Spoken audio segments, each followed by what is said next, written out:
भारतीय संवैधानिक विकास की कड़ी में अब तक हमने देखा था कि किस प्रकार से 1857 की जो क्रांति हुई उसके बाद महारानी विक्टोरिया ने बात को संभालते हुए एक घोषणा पत्र जारी किया जिसे जाना जाता है 1858 का अधिनियम या ताज कोहिनूर का आदेश। अब हम आगे की कड़ी में चलते हैं कि बंगाल विभाजन के कारण जो उग्रवादी गतिविधियां पनप रही थी उन्हें शांत करने के लिए एक सुधार की कड़ी में एक अधिनियम पारित किया गया जिसे 1909 का मार्ले मिल्टो सुधार अधिनियम के रूप में जाना जाता है। भाई हम देखते हैं कि बंगाल विभाजन क्या है।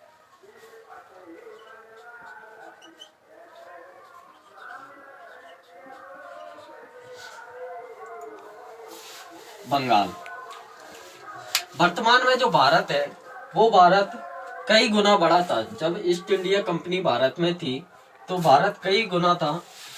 जैसे कि बर्मा, जिसे हम म्यांमार के नाम से भी जानते हैं प्रेजेंट टाइम में, वो प्राचीन रूप में नहीं बर्मा के नाम से विख्यात था, जिसे पोंगड़ों के देश के रूप में भी जाना जाता है।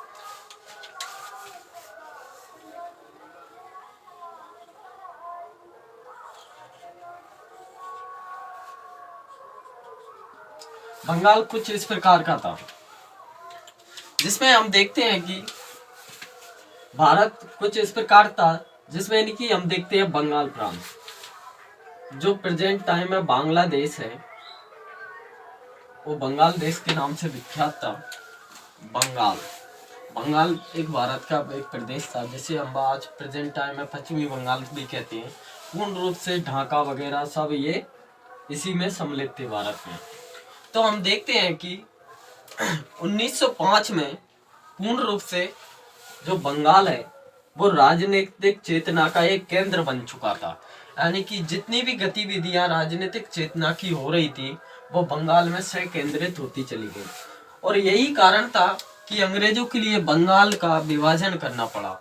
मुख्य कारण इसका यही माना जाता है। वैसे नहीं, लॉर्ड कर्जन द्वारा इसका कारण प्रशासनिक अव्यवस्था भी बताया गया है, लेकिन मुख्य कारण ये था कि बंगाल में नहीं फैल रही या बंगाल में हो रही संगठित राजनीतिक चेतना का दमन करना ही बंगाल विभाजन का मुख्य उद्देश्य था। तो हम देखते हैं कि लॉर्ड कर्जन जो कि 1905 में लॉर्ड कर्जन द्वारा बंगाल विभाजन की घोषणा 20 जुलाई 1905 को की गई। अगर पूछा जाए बंगाल विभाजन का मुख्य कारण क्या था, लिखाने की कोई जरूरत नहीं है। बंगाल विभाजन का मुख्य कारण था बंगाल में उठ रही राजनीतिक चेतना का दमन करना और उसे शांत करना ही बंगाल विभाजन का मुख्य कारण था। जबकि लॉर्ड कर्जन द्वारा इसका मुख्य उद्देश्य बताया गया प्रशासनिक अव्यवस्था। वहीं हम देखते हैं कि बंगाल विभाजन की घोषणा कर दी गई थी 20 जुलाई 1905 को। वहीं हम देखते हैं बंगाल विभाजन कब लागू हुआ, तो 16 अक्टूबर 1905 को बंगाल विभाजन लागू हो गया। इतिहास में नहीं, आप इसके बारे में और बहुत कुछ जानोगे और आपने पढ़ा भी होगा बंगाल विभाजन के बारे में। सतीश चंद्र आदि के द्वारा डॉन कमेटी, राखी दिवस आदि के रूप में नहीं बनाए गए, जो भी इतिहास की बात है। तो हमें जानना था ओनली बंगाल विभाजन का मुख्य कारण और बंगाल विभाजन कब घोषणा हुई इसके बारे में, और तब इसके वायसराय कौन थे भारत में, लॉर्ड कर्जन। वहीं हम देखते हैं कि 1905 में ही 1905-6 में लॉर्ड कर्जन के स्थान पर लॉर्ड मिल्टो वायसराय के रूप में भारत में आए और इन्होंने 1906 में एडी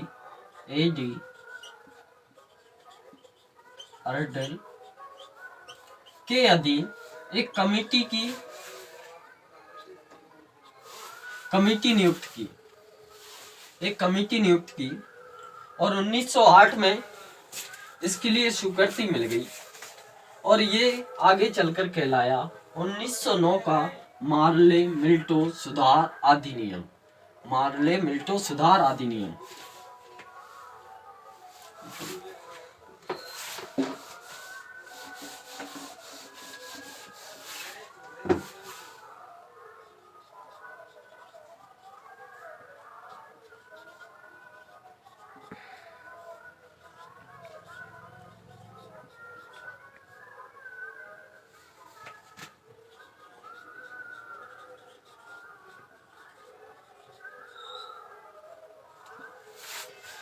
कई बार एग्जामों में छोटी छोटी चीजें पूछ ली जाती हैं, जैसे कि उदाहरण के लिए RAS 2018 RAS 2018 में एक क्वेश्चन पूछा गया था 1909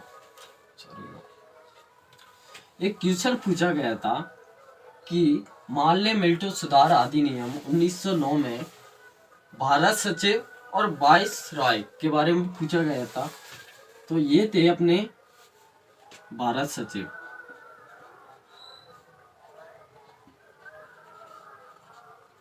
मार्ले कौन थे? भारत सचिव। भाई मिल्टो थे इसमें वाइस रॉय। ये RAS में आया हुआ क्वेश्चन है। तो कई बार हमें इन अधिनियमों के जो नाम लिखे हुए हैं उन पे भी फोकस करना चाहिए। मार्ले मिल्टो सुधार अधिनियम क्या है? मार्ले भारत सचिव और मिल्टो वाइस रॉय, इन्हीं के नाम पर पड़ा मार्ले मिल्टो सुधार अधिनियम। अब हम जानते हैं कि 1909 का जो मार्ले मिल्टो सुधार अधिनियम था, जो संवैधानिक विकास की कड़ी है, तो उसके क्या प्रावधान रहे थे और इसका मुख्य उद्देश्य जारी करने का क्या था। तो हमने देखा था कि बंगाल विभाजन के कारण जो उपद्रव मचा था और जो गतिविधियां और जो भारतीयों में असंतोष व्याप्त हुआ था, इसमें हिंदू मुस्लिम दोनों ही तरह के पक्ष बुरी तरह से हताश हुए थे बंगाल विभाजन के कारण। इसी को राजनीतिक गतिविधि और जो उग्रवादी गतिविधियां पनप रही थी उन्हें शांत करना ही इसका मुख्य उद्देश्य था। इसका मुख्य उद्देश्य एक और था कि लिए संतुष्ट किया जा सके, क्योंकि अंग्रेजों की एक नीति थी फूट डालो और राज करो। वही ये हुआ कि बंगाल विभाजन किया गया, जिससे हिंदू मुस्लिम बंगाल विभाजन के कारण ढाका और मुसेर वगैरह आदि प्रदेश इधर उधर पहुंच गए थे और हिंदू मुस्लिम एक दूसरे से बहुत हताश हुए। दोनों ही पक्ष बहुत हताश हुए थे इस विभाजन के कारण, और यही नीति इन्होंने यहाँ पर लागू की।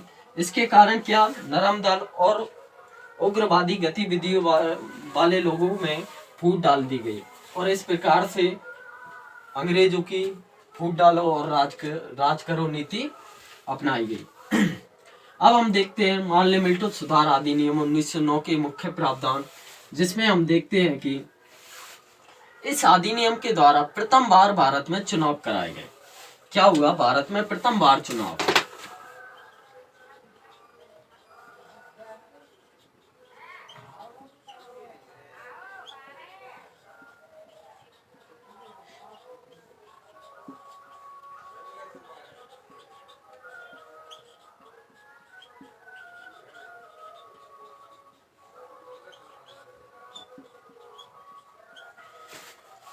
इसके माध्यम से भारत में प्रथम बार चुनाव हुए मुस्लिमों के लिए।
हम देखते हैं कि मुस्लिमों को पृथक निर्वाचन की व्यवस्था इसी अधिनियम के द्वारा की गई थी और आंशिक रूप से चैम्बर ऑफ कॉमर्स के सदस्यों को भी पृथक निर्वाचन दिया गया। भाई हम देखते हैं कि मुस्लिमों को पृथक निर्वाचन की व्यवस्था नहीं, आगे जाके हम देखेंगे भी इसके बारे में, कि भारतीय सामाजिक परिवेश के लिए एक तरह से विषाक्त कर दिया था। क्योंकि देखा जाए तो अलग से पाकिस्तान की नींव और फूट डालो की नीति हिंदू और मुस्लिम में इसी अधिनियम से पड़ती है, वो है मुस्लिमों के लिए पृथक निर्वाचन की व्यवस्था करना।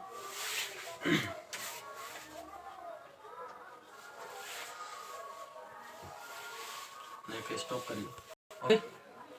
भाई हम देखते हैं कि इसी अधिनियम के द्वारा किसी भी भारतीय के लिए वायसरॉय की परिषद के साथ एसोसिएशन बनाने का प्रावधान किया गया और प्रथम थे सत्येंद्र नाथ बनर्जी।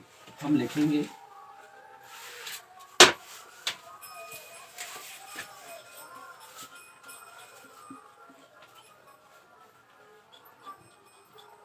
सत्येंद्र नाथ प्रथम भारतीय थे जिन्होंने वायसरॉय की कार्य परिषद में पद ग्रहण किया या शामिल किया गया। सत्येंद्र नाथ जी प्रथम भारतीय थे जिन्हें वायसरॉय की परिषद में शामिल किया गया और इन्हें विधि सदस्य के रूप में शामिल किया गया। किस रूप में?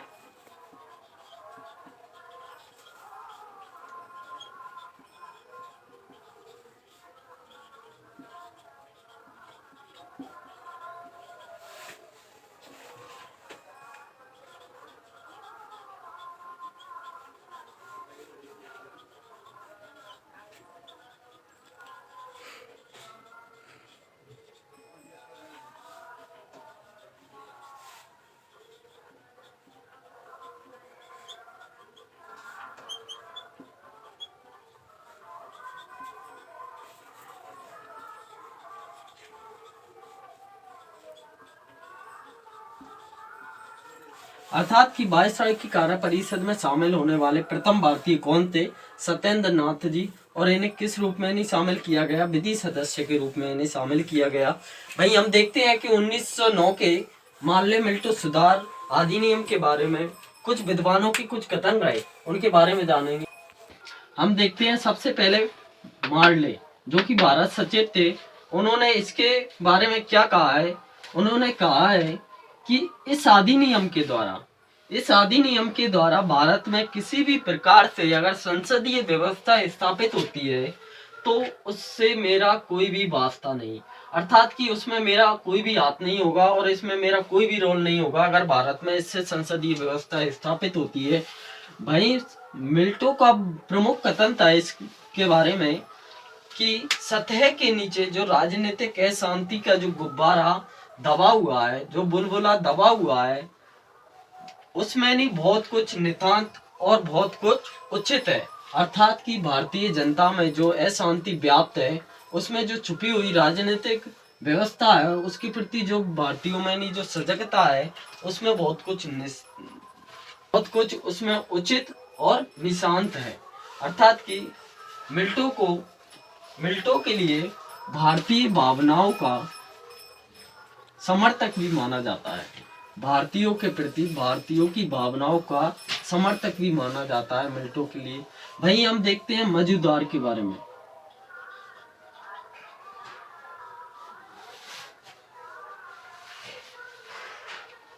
हमने इसे बताया है कि ये चंद्रमा की चांदनी के समान है। अर्थात कि जो मार्ले मिल्टो सुधार अधिनियम के द्वारा जो भी पारित किया गया है, वो एक चांदनी की जो चांदनी होती है, उसकी जिस प्रकार से रोशनी रात भर के लिए होती है, उसी प्रकार से इस अधिनियम के प्रावधान है।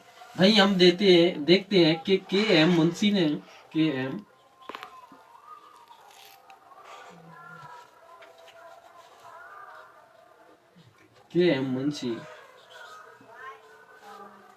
मुंशी जी का मुख्य कथन यह है इसके बारे में कि इन्होंने उभरते हुए ही प्रजातंत्र को पूर्ण रूप से मार डाला। अर्थात कि 1909 का मार्ले मिल्टो सुधार अधिनियम के बारे में के एम मुंशी ने नहीं कहा है कि इन्हें उभरते हुए प्रजातंत्र या उभरते हुए प्रजातंत्र के लिए पूर्ण रूप से मार डाला। अर्थात कि जो नन्हा सा बालक जो निकलने ही वाला था उसकी इन्होंने भ्रूण में ही हत्या कर दी। ये कथन किसका है? के एम मुंशी जी का।